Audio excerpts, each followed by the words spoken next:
Gurean da, Garbiñe Aranburu Lab sindikatuko koordinatzaile orokorra, egunon. Kaixo egunon. Ze hau zapore utzi dizu maiatzaren lehenak? Zapore gozoa egia esan, oraindik ez dugu izan balantze bat egiteko tarterik, baina nik manifestazioan bertan eta ondoren ere, hainbat jenderekin hitz egiteko aukera izan dut, eta utzitako zaporea gozoa da esan bezala, labek deituriko manifestazioetan, maila nazionalean deituriko manifestazioetan, Ipar Euskal Herrian intersindikalean, beste sindikatuekin batera izan ginen, baina 15.000 pertsonen bueltan atera gara kalera, eta berriro ere, aurtengo maiatzaren lehenean erakutsi dugu, langile antolakuntza eta langile borrokaren garrantzia, klase elkartasunaren garrantzia, eta erakutsi dugu, laben balioen atzean, badaudela milaka eta milaka langile mobilizatzeko prest daudenak, beraz, alde horretatik zapore gozoa, baina esan beharra dagoena da, borrokan jarraitzeko, indar berriak biltzeko egun bat ere badela ez, azken batean, maiatzaren bataren aurretik eta maiatzaren bataren ondoren, borrokarako arrazoiak soberan daudelako, eta urtengoan ere, mundu mailan suertatzen ari diren gora berei begira jartzeaz gain, bertako aldarrikapen propioetan, ondo esan bezala soldata eta gutxieneko pentsioetan jarri dugu batez ere harreta. Aipatu duzu Ipar Euskal Herrian lab sindikatu intersindikalarekin batera ikusi genuela, duela urte batzuk guztiz bestelako irudiak ikusten genituen, kanporatu egiten zituzten lehen lerro horretatikan, aurrera pausoak egon dira, zer gertatu da orain bestelako erlazio bat egoteko? Nik esango nukena da, bereziki, laben aldetik egon den txinaurri lana dagoela horren atzean, ez? Egia esan aurrera pauso bada, intersindikalean labek bere tokia izatea, aurreko urteetan ematen zen egoera nahiko anomaloa zen, labetik betidanik intersindikal horretan, eta sindikatu guztien arteko diferentzi, guk ere gure tokia bagenuela aldarrikatu izan degulako, eta lan baztertzeko arrazoi nagusien artean, sindikatu nazionala izatea, sindikatu soziopolitiko izatea zegoen, ez? Eta guk oso argi daukaguna da, erabakitze eskubidearen aldeko aldarriari Ipar Euskal Herrian ere ez diogula uko egingo. Langileen lan baldintzak zenbait eta gertuago erabaki orduan eta onuragarriagoak direlako langileentzat, eta pedagogia hori eta marko propioaren aldeko aldarrikapenarekin, urteak daramatzagu, eta hori alboratu gabe, gai izan gara intersindikal horretan ere tokitxo bat egiteko, eta horren atzean dagoena da, esan bezala egin dugun txinaurri lan hori, baina baita ere erakutsi dugun gure ekintza sindikalaren muina bera, ez? Erakutsi dugu, lab sindikatu borrokalaria dela, eta azken urteetan Ipar Euskal Herrian, izan pentsio erreformari, izan bestelako erreformei emateko erantzuneetan ere, labor, lehen lerroan egondan sindikatu bat izan da, ez? Maiatzaren lehen honetan, aldarrikapena argia izan da, soldata eta gutxieneko pentsio propioetan. Ez dakit, bada arriskua, eztabaida hauek betikotuak gelditzeko, ze soldataren inguruko eztabaida, kurtso hasieratikan aipatzen den kontuetako bada, pentsiodunak ere urte luzetako borroka badute, horretarako arriskurik ikusten duzue? Ez, egia esan, borroka hauek luzerako borrokak dira, hemen klase interesen talka nabarmen bat dago, ikusten duguna da, patronal bat, parasito moduan jokatzen duena, zurrupatzaile hutsa dena, langileen esplotazioan oinarritutako lan harreman eredu bat bultzatzen duena, eta ikusten duguna da, instituzionaldetik ere, langileen politikak bultzatzeko borondate nahikorik ez dagoela, ez? Pentsioetara joz gero, ditugun eskumenekin, pentsioak osagarritzea posiblea delako. Esan bezala, luzerako borrokak izanik, bai pentsioen kasuan, bai gutxieneko soldataren kasuan, ekimen berrituekin datozen aldarrikapenak dira, berriro ere erdigunean jarri ditugunak, pentsionistek herri ekimen legegile bat jarri dute abian, eta 140.000 sinadura baina gehiago lortu dituzte. Guk sindikatu moduan hasieratik oso argi izan dugu gure tokia batzegoela ere borroka horretan, eta sinadura bilketa horretan oso modu aktiboan implikatu da gure militantzia, eta orain horrek bere ibilbidea egin beharko du parlamentuan, ez? Eta gutxieneko soldatari dagokionez, bi norabidetan ari gara lanean, bi norabideak edo bi karrilak guztiz osagarri edo komplementarioak dira, eta dotezuen hilabeteetako borroka nagusietako bat izango da. Batetik, patronalekin sektore arteko akordio baten negoziaziorako saiakera bat egon da. Ez Confebaskek, ez zenek ere ez ziote aukerarik emana izan negoziazioari, negoziatzera eseri ere egin ez direlako, hitzetik hortzera behin eta berriro negoziazioaren eta adostasunaren beharra darabil patronalak, baina gero bere negoziatzeko ardurari uko egiten dio, ez? Gainera kontutan izan behar dela, patronalen kasuan inorrek ez duela neurtzen bereen ordezkagarritasun maila zein dan, ez? Sindikatuon kasuan aldiz, hauteskunde sindikaletan neurtu behar izaten ditugu gure indarrak, edo alderdi politikoek hauteskunde politikoetan. Hori anomalia bada, gertatu dena, horren atzean sentitzen duten babes politikoa dago, eta hori aldatzeko ere interpelazio maila bat egon badago, bai Jaurlaritzari bai Nafarroako gobernuari egiten dioguna, eta presio horrekin jarraituko dugu bere implikazio maila handiagoa eskatuz. Presio horretan jarraitzeko ere, bigarren karrila gutxieneko pentsioarekin egin bezala, gutxieneko soldatarekin ere herri ekimen legegile bat bultzatzea izango da. Dagoeneko sinadura bilketa abian da. Sinadura bilketa erraldoi bat izatea nahi dugu, gutxieneko soldata propioa bertan erabaki ahal izateko eskumenak aldarrikatuko dituen herri ekimen legegile bat eta zari garelako. Ibilbidea hasi dugu eta atozen hilabetetan gure indarra jarriko dugu ere, agerian utziko degulako herri honetako langileek gutxieneko soldata propio baten aldeko babesa ematen dutela, ez? Eta gainera gogora ekarri nahi dut, gutxieneko soldata badela sortzen den aberastasuna modu orekatuagoan banatzeko bide bat, baina badela ere, bereziki egoerarik zaurgarrienean dauden langile horientzako aldarrikapen estrategiko bat, bereien bizi baldintzak duintzeko, izan emakumeak, gazteak, langile migratu eta razializatuak, baina baita ere langile guztientzako onura dakarren aldarrikapen bat dela, ez? Aipatu dut, ze patronala daukagun, eta patronalaren joera badelako langile guztien soldatak beheruntz parekatzea. Horregatik da garrantzitsua gutxieneko soldata propio hori estatukoa baino altuagoa izatea.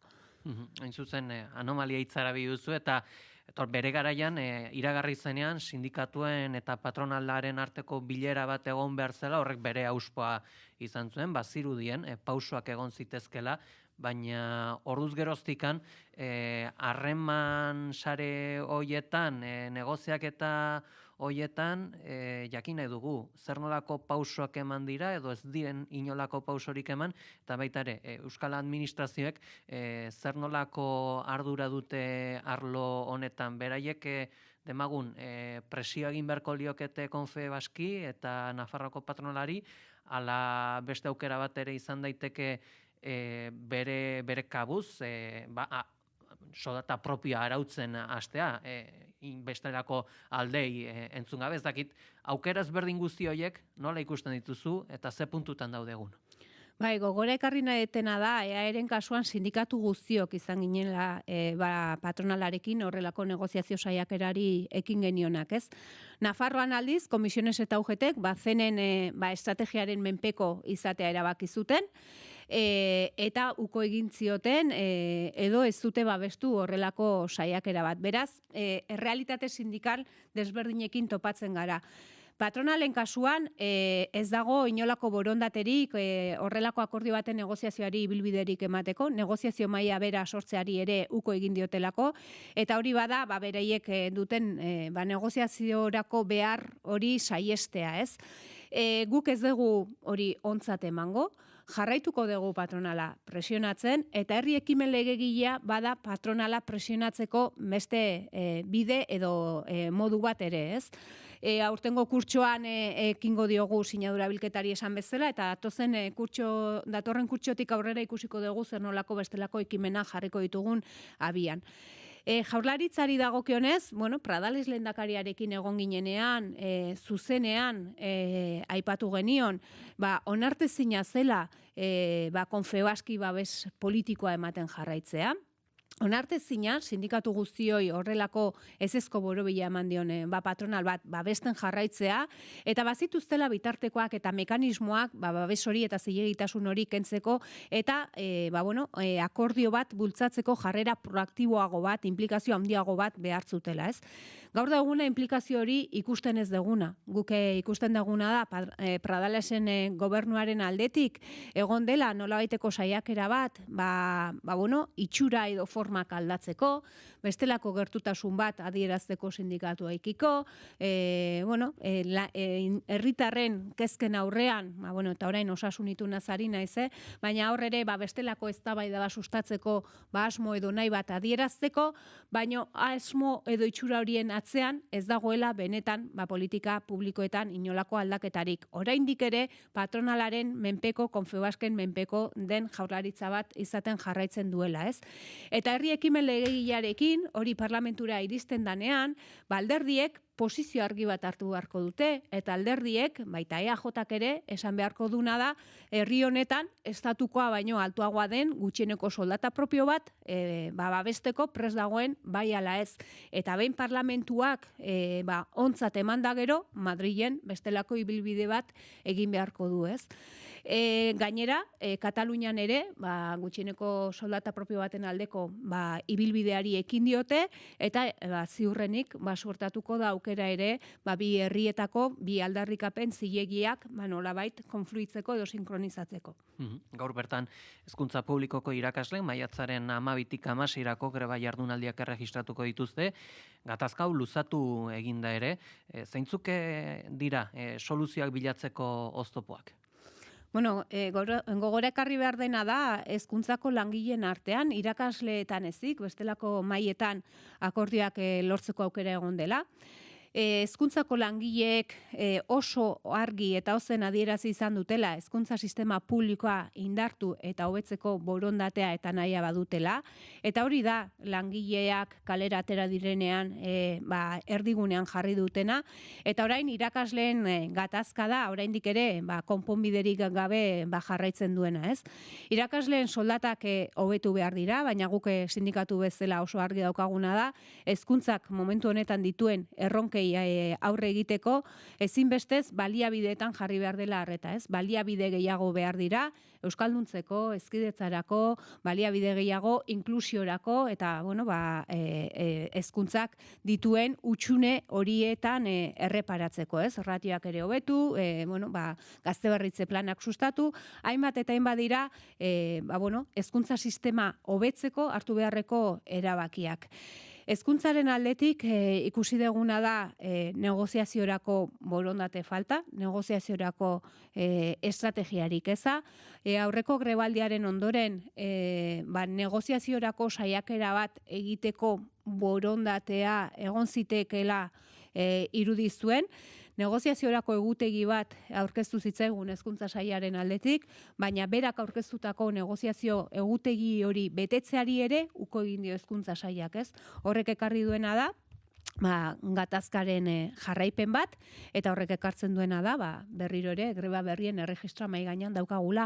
Eta aurreko egunetan edo aurreko grebetan emandako erantzuna paregabea izan den bezala, oraingoan ere ziurrenik erantzuna horrelakoxea izango da, irakasleek benetan eskatzen dituzten hobekuntzak, beraien egoera hobetzeko ez ezik, hezkuntza sistema oso hobetzeko ere badirelako. LAB sindikatua bada, Euskal Autonomia Erkidegoko osasun akordioaren mailaren parte, iragarri zen, hor bertan egon bazela, baina tentuz ere hartuko zirela erabakiak eta bertako jarraipena ere, hausnartu egingo zela, segun zer esaten zen bertan ere, une honetan nola dago mail honen egoera?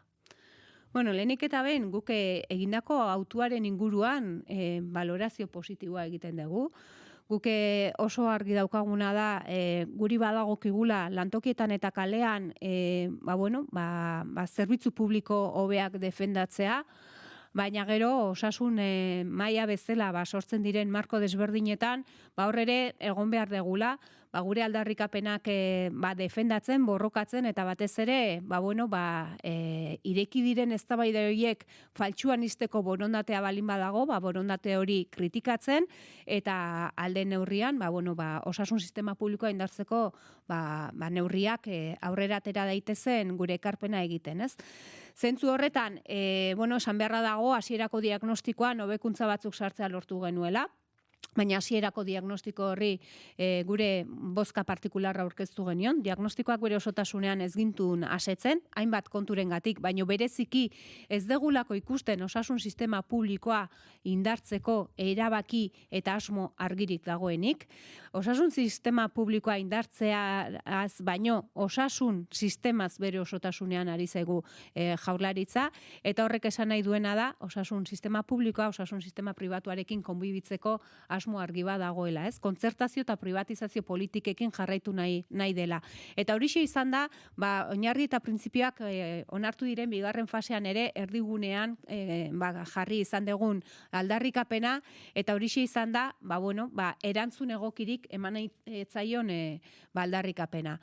Orain lantalde desberdinak sortuak daude, hasiera batean kontzertazio eta privatizazioaren inguruan aritzeko lantaldeirik ez zegoen aurrikusita, horrelako lantalde bat sortzea lortu dugu, baina guk esana daukagu, guretzako determinanteena izango dena badela, ikustea zenolako borondatea dagoen privatizazioari muga jartzeko, sistema publikoa indartzeko, eta gero, bestelako lan mahai batzuetan ere parte hartzen ari gara, bestelako eman neurri proposatuz. Datozen asteetan ikusiko dugu guzti horrek zer ematen duen, eta horrek determinatuko du labek ze jarrera hartuko duen. Baina gaurkoz, eta gauzak asko aldatzen ez badira, aurreratu dezakeguna da, oso nekeza izango dela lab inolako osasun itunetan egotea. Ez dugulako ikusten benetan osasungintzak behar duen errotiko aldaketarik bultzatzeko asmorik dagoenik. Azken hilabete hauetan ere, industriako enplegu ere albiste izan da, sobera adibide baditugu kaleratze eta espedienten baitan Guardian Bridgestone, Zunzundegi, Stadler edo eta BSH, badirudi gaur egun erraztasunez hasi daitekela ere bat, edota kapitalak interesa galdu duela euskal industrian, zer gertatzen ari da? Egoera honetara zerk ekarri gaituen erreparatu behar da, ez? Eta herri honetan ez da egon politika industrialik, herri honetan diru publiko asko jarri da enpresen eskuetan, inolako baldintzapenik gabe, enplegua mantentzeko konpromisorik eskatu gabe, enplegu baldintza jakin batzuekin inolako konpromisorik eskatu gabe, industria proiekturik eskatu gabe, diru publiko horren trukean berrikuntza teknologikoa bultzatzeko inolako obligaziorik gabe, eta guzti horrek ekarri duena da enplegu industriala suntsitu izan dela aurreko urteetan ere, guzti horrek ekarri duena da multinazionalen eta inbertsio funtsen edapen bat, eta bertako enpresen erabaki ahalmena atzerriratu egin dela, eta enpresen deserrotze bat eman dela, eta guzti horrek ekartzen duena da gaur egun daukagun errealitatea. Ze horrekin batera, industria politika baten faltarekin batera, paraleloan, hainbat lan erreforma inposatu zaizkigu, erreforma horiek kaleratze libreak eta doakoak, kasi edo oso merkeak ezarrit izan dituzte, eta paraleloan ere dauden deslokalizazio legeak ez dira nahikoak enpresen deslokalizazio prozesuak eragozteko. Beraz, gertatzen ari dena da, enpresa batek bere produkzioa etetea erabakitzen duenean eta kalerapenak egitea erabakitzen duenean, egun dauden legeak ez direla nahikoak horiek eragozteko. Eta Jaurlaritzaren eta Nafarroako gobernuaren aldetik ez dagoela politika industrial erreal baterako borondaterik. Ze hori izan da gaur egungo egoerara ekarri gaituen politika industrialezaren ondorio edo eragina, baina aurrera begirakoetan ere, berdinari eusten zaiola ikusten dugu. Orain badirudi, industriak, transizioko soziala jartzen dituen erronkari erantzuteko egin behar duen birmoldaketa horretan, industriaren, flotadorea nolabait esateko armagintzan bilatu behar dela, ez? Eredu produktiboaren birmoldaketa armagintzara bideratu behar dela, gu horrekin ez gaude ados, transizio planifikatu bat behar da, transizio planifikatu horrek eskatuko duena da, eredu produktibo batzuen batzuen murrizte bat, beste batzuen hazte bat, transizio planifikatu horrek, lanaldi murrizketa bezalako neurriak aintzat hartu beharko ditu, transizio planifikatu horretaz gain eskuartze publiko sendoagoa beharrezkoa dela aldarrikatzen dugu, diru publikoaren erabilpenaren gaineko kontrol publiko zorrotzagoa beharrezkoa delako, eta baita ere langileen parte hartzea izango duen transizio bat behar da, ez? Eta horri heldu ordez, ikusten duguna da, orain arteko politika berdinei eusten zaiela, eta esan bezala, armagintzaren aldeko apustu argi bat egiten dela, ez? Guzionek ekarriko duena da, industrian ematen ari den errealitate hori, edo emango den birmoldaketa hori gatazkatsua izatea, eta lekuan leku sortzen diren gatazkez gain, gu saiatuko gara bestelako politika industrial baten aldeko giro bat sortzen eta bestelako alternatiba batzuk mahai gainean jartzen. Maiatzak lehenean, LAB sindikatuak aldarrikatu zuen ere doktrina neoliberalak porrot egin duela, zantzu anitzak daude, hori berresteko, baina jakin dugu, ea nola egingo zaion honi aurre, baina bereziki nola eteten diren diruzalekeria, hazkunde masiboa edota kontsumismoa. Bueno, guri dagokiguna da eredu alternatibo bat marraztea, ez? Transizio sozialerako, transizio feministarako, era berean ere kontziente izatea kapitalismoa eredu basatiba dela, sozialki oso injustua dena, ekologikoki bidera ezina dena, eta kapitalismoari alternatiba oso bat eraikitzea mundu mailako erronka bat badala, ez? Baina mundu mailako erronka izateak, nazioarte mailan ere aliantza internazionalista garatzea dagokigu, baina era berean ere Euskal Herrira begiratu behar degula, eta guretzako ezinbestekoa da ere burujabetza maila handiagoak behar ditugula aldarrikatzea eta burujabetza maila handiagoak eskuratzea. Estatu propio bat izateko bidea urratzea, herri honen askapen nazionalean aurrera egitea, ze orduan eta bitarteko gehiago izan, bertako langileen bizi baldintzak hobetzeko orduan eta aukera gehiago izango ditugu eredu ekonomiko eta sozial berri horretarako, transizioko sozial eta feminista horretarako urratsak emateko, ez?